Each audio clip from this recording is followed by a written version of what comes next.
The defense yesterday referred to the Philippine National Police Operational Procedural Manual issued in 2021.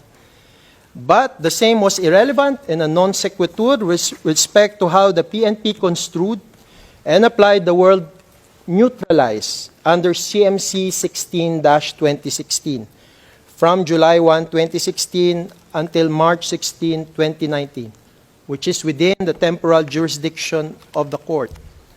The defense recognizes that the same Philippine National Police Operation Procedural Manual was published in 2021, specifically in September 2021, and it was already after the temporal jurisdiction of this court. Hence, it's irrelevant with respect to this case. Ninth, the defense asserted that purportedly the Duterte's administration is, and I quote, intolerant for rotten apple police officers, end of quote. That's in the transcript of yesterday at page 32, line 20 to 21. This is not true, Your Honors. Mr. Duterte's administration has not criminally prosecuted the police officers responsible for the government-recognized deaths of at least 3,967 drug personalities who died in anti-drug operations from July 1, 2016 to November 27, 2017. In fact, the undisputed fact in this case is that the Philippines only investigated at most... Excuse me, Counsel. You have 5 minutes left. At most 302 cases. And I refer to the February 27, 2023. January 26, 2023 decision of this chamber on the authorization pursuant to Article 18, Paragraph 2 of the statute to resume the investigation.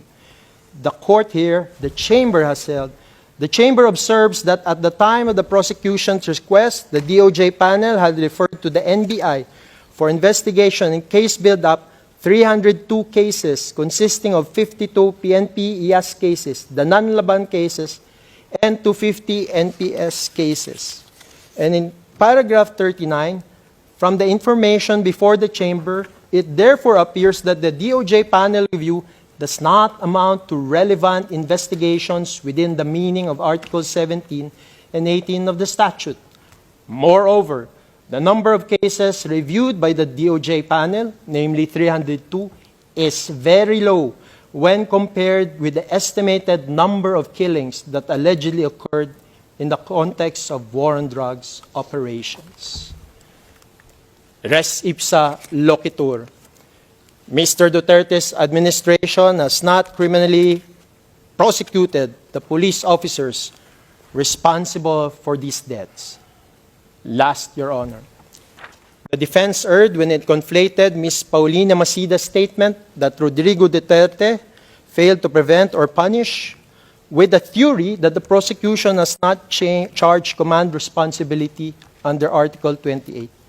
Ms. Macida's comment on the fact that Mr. Duterte did not take steps to investigate and prosecute was pronounced in the context of her submissions on the fact that encouragement of killings through public statements by Mr. Duterte sent a clear message that those responsible need not fear accountability and can act with impunity. Said comment cannot be extrapolated from that context, as the defense did yesterday. We do not suggest that Mr. Duterte should be liable under Article 28 of the statute. We maintain that there is ample evidence for confirming the mode of liability under Article 25(3)(a) as pleaded by the prosecution. Also, we want to emphasize, Your Honors, that there were indeed children murdered systematically under the charges that are being held against Mr. Duterte, Your Honor. And they are not mere collateral damage. For the most trusted source of news and information, visit our website at www.bomboradio.com. Follow us on Bombo Radio mobile app, Facebook, YouTube, TikTok, and X, formerly Twitter. Like, share, and stay connected. Anytime, anywhere.